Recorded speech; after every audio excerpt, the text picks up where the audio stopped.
Hello guys, আসসালামু আলাইকুম। আশা করি সবাই ভালো আছেন।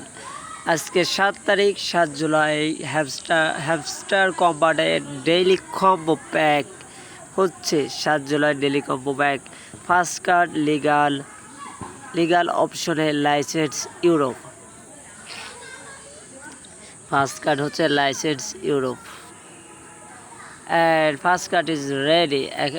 সেকেন্ড কার্ড হচ্ছে মার্কেট অপশনে স্টেকিং। মার্কেট অপশনের ভিতর staking. Second card is open and last and third card special new cards. স্পেশালের ভিতর new cards. Quarter finals are coming. Third card হচ্ছে quarter finals are coming. Go ahead, take this prize. Thanks for watching this video and subscribe to my channel. Thank you.